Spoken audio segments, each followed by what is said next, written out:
Well, everything's always harder than it looks. I think for a lot of people in this period, just like, well, how hard can it be to build a car?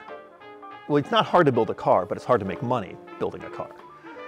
It wasn't hard to build a tractor, but it was very hard to build a tractor that worked in the field, that was dependable, and could be manufactured at a price that you could make a living at.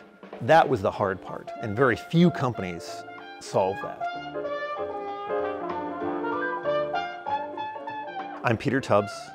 I am producer of Tractor Wars at Iowa PBS. Tractor Wars tells the story of sort of the development process of what we now recognize as a farm tractor. It focuses specifically on the period between 1909 and 1929, because in that time, there were dozens of companies trying to figure out what form of tractor works on the farm and how do you make money at it. In the first 20 years of the 20th century, there was a car manufacturer in almost every town. Someone was trying to build a car and sell it locally. Most of them never achieved any kind of scale. Most of them never made any money, but everybody was trying. The same thing happened in the tractor business. Many manufacturers started in a small town, and they would sell tractors in their neighborhood, in their region. And many of them just never quite could keep it going. And it's just the number and variety of vehicles that were attempted. Some of these look a little odd to our modern eyes. No one knows for sure how many companies tried. At least 175 at one point marketed a tractor to farmers. The overwhelming majority of them ended up losing money and going bankrupt or getting out of the business.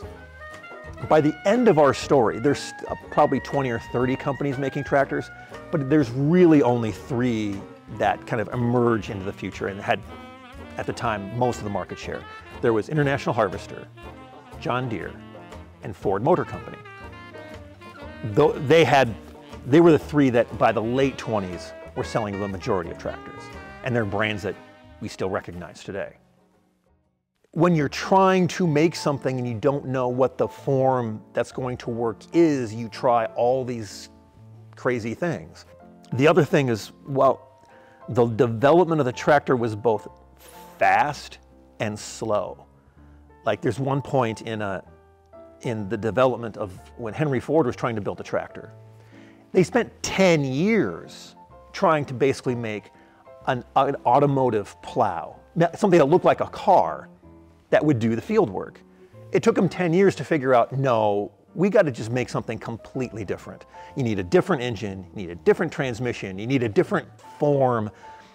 And now you would do that electronically in a computer and do all these sort of testing, and you'd figure out in a few months, no, it can't look like a car, it has to look like something else. Anytime you wanted to test something, you had to build it from scratch and put all the pieces together and take it out somewhere and try it and figure out, okay, it does this well, it doesn't do that well. Or it does this, but it's really slow. It does this, but it overheats. All these things had to be found out the hard way, one lesson at a time. And it took a lot of experimentation to get to what we eventually recognize as the tractor. We talked to Neil Dahlstrom, who's the archivist at the John Deere Company. So he understands everything as far as the Deere history side of this. But then in researching the book, he went through the Ford archives. He went through the International Harvester archives to really understand what was their thinking, what were their motivations, why were they making the decisions that they were making at the time. I think it's probably surprising to people how small John Deere was as a company in 1915, in 1920, compared to International Harvester. Because in the early parts of the 20th century, International Harvester was one of the 4 or 5 biggest corporations in America, which meant also probably in the world. And they had worldwide sales. They had a worldwide supply chain. Like John Deere was like 1/100th the size. They were this tiny little company compared to International Harvester.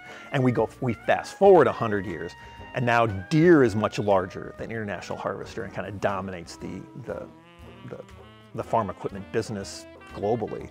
At the time, International Harvester could do a lot of experimenting and try things out, and they were selling a lot of what we sort of look like tractors. We really wanted to do more than just the TV version of Neil's book.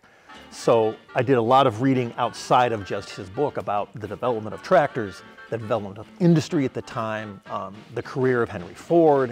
One of the things that's interesting is that Henry Ford, at the same time he was developing the Model T, building the early Ford cars, developing the assembly line technique, he was also at the back of his mind trying to figure out how to make a tractor, or to make something that, in his words, would reduce the drudgery of farm work.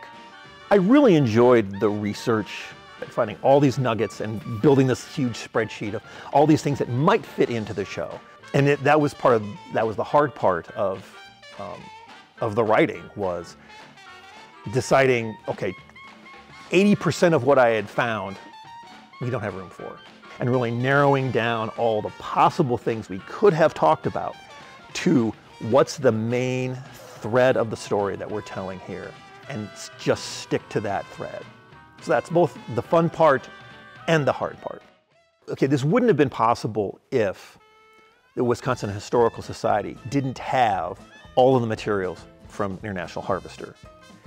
And the reason there's so many materials is that the McCormick Company and then International Harvester was very paranoid, because almost from the day that the patent was issued for the Reaper that Cyrus McCormick's name is on, there have been other branches of the family suing, like, no, this person actually invented it, not Cyrus. And others claiming, no, I had the Reaper first. So from the first day of business, they felt that they had to keep every scrap of paper because it might come up in litigation later. And so they sort of kind of literally kept every scrap of paper for 140 years. So when they were purchased by Case in the 1980s, Case looked at this mountain of paperwork and went, yeah, we don't need this. And they gave it to the Wisconsin Historical Society to be the caretaker of. So if they hadn't done that, a lot of the story would have been lost, or would have been a lot harder to document. So it's wonderful that it's there and it exists, and they actually were hoarding all these things that we're now taking advantage of.